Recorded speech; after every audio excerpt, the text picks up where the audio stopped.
quand la séparation devient obligatoire. Avant tout, il faut savoir qu'être en couple, c'est quelque chose de très sérieux. Bien plus que ce que beaucoup de gens pensent. C'est une fondation, c'est un engagement, c'est un respect de l'un envers l'autre et envers ce qui l'entoure.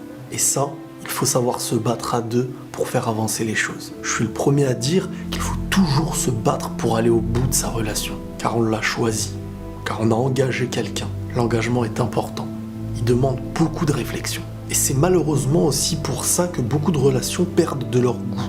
Des relations qui se multiplient de plus en plus et qui deviennent de plus en plus courtes. Car si c'est autant multiplié, c'est qu'il y a de moins en moins d'engagement, ou bien moins de réflexion dans l'engagement. Qu'est-ce que ça donne ?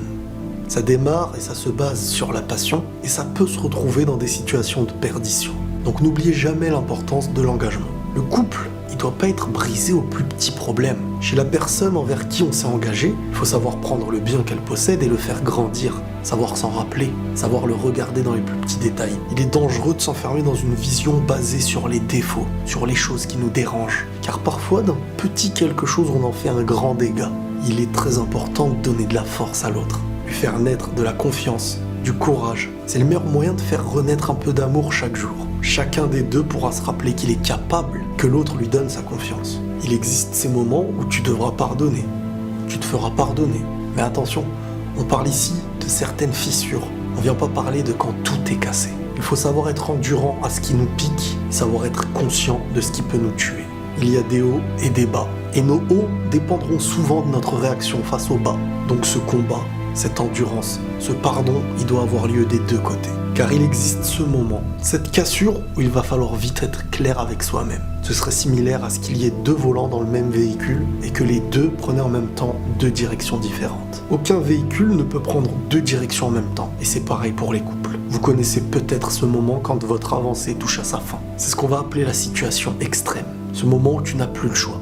Car même en ayant réfléchi, même en ayant enduré, même en ayant pardonné, tu peux te retrouver à la fin de ce que tu n'avais jamais voulu finir. Et là, il va falloir devenir très raisonnable, mettre ta passion de côté, du moins la diminuer. Car souvent, même dans une situation catastrophique, la passion peut te demander d'aller ressouffrir. L'arrêt devient urgent, car un pas de plus en avant et c'est la chute mortelle. Et même s'il est vrai que les deux personnes d'un couple sont censées ne faire qu'un, il devra exister ce moment où tu devras penser à toi.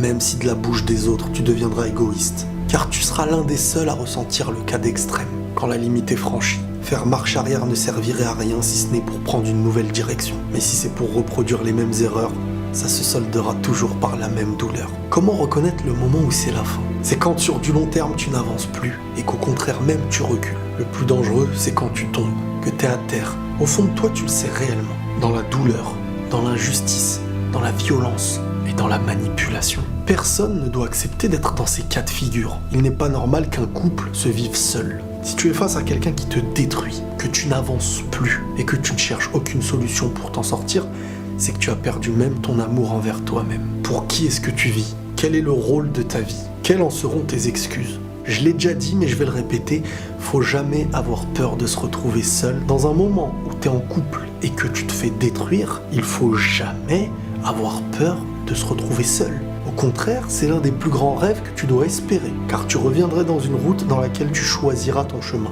avec la conscience d'hier qui te rappellera ce que tu dois éviter. Donc n'aie pas peur d'être seul, car celui qui te rappellera qu'en étant seul tu vas être perdu, c'est souvent celui qui aura besoin de toi pour ses intérêts. Ton rôle sur Terre en devient même impacté, et parfois même dirigé dans le sens inverse. Respecte un minimum le chemin que tu as fait de ta naissance jusqu'à maintenant. Pourquoi est-ce que tu devrais abandonner quelque chose que tu peux continuer, que tu peux changer ?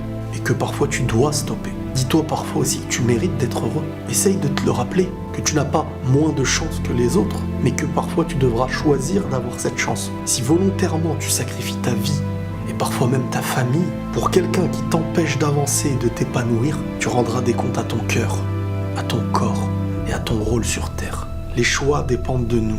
Ils dépendent de vous. Il faut se donner les moyens. Parfois, en se donnant les moyens, ça reste compliqué. Mais tu ne te reprocheras jamais d'avoir tenté et d'avoir mis les choses de ton côté pour être heureux. À un moment donné, il faut se dire « J'ai décidé d'être temporairement triste pour viser à reconstruire. » Car désormais, il y a l'espoir qu'un jour je me rappelle de ce moment, de cette douleur, et elle sera pour moi comme l'un des plus beaux souvenirs. Ce souvenir où j'ai réussi à me faire comprendre les choses. Car aujourd'hui, j'ai réussi à trouver les bons rails de la paix. Prenez tous soin de vous et la paix sur vous.